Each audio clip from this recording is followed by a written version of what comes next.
Hello friend, কেমন আছো তোমরা? আমি ভালো আছি। বেরিয়ে পড়েছি রাস্তায় রথমেলা। রথ শুভেচ্ছা সবাইকে অনেক অনেক ওয়েলকাম এবং শুভেচ্ছা জানাই।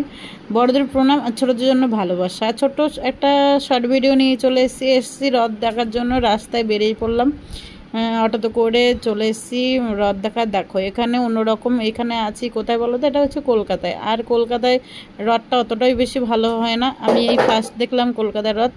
এই দেখো, রথ এক জায়গায় দাঁড়িয়ে আছে। আমাদের ওখানে যেমনটা অন্য জায়গায় টেনে নিয়ে যায়, এখানে এক জায়গায় দাঁড়িয়ে পূজা দেয় আর সবাই মিলে একসঙ্গে পূজা দেয় লাইন দিয়ে। কলা ফুল যেরকমই যে যেরকম পারে সব কিছু নিয়ে পূজা দেয়। আমরা পুজো দিয়ে বেরিয়ে পড়লাম একটু ঘুরতে। রাস্তার মধ্যে অয়ন বাবা হাতে আছে। আর এই দেখো রাস্তায় মোটামুটি লোক খারাপ নেই, অনেকটাই লোক আছে। আর চলে এসেছি এই যে জগন্নাথের পূজার গান বাজনা হচ্ছে, চারদিকে ফুল গাছ বিক্রি করছে। দেখো শহর বলে কথা। এখানে নিয়ে নিলাম একটা পাঁপড়। কি খাবো, খাওয়ার মতো মানে আমি কিছুই দেখছি না। পাঁপড় নিয়ে নিলাম, পাঁপড় খেয়ে দেখলাম ফুল গাছগুলো। ভাবলাম একটা ফুল গাছ কিনবো, কিন্তু এত দাম বলছে এর জন্য ফুল গাছের কাছে আর গেলাম না। পাঁপড় খেয়ে বেরিয়ে গেলাম।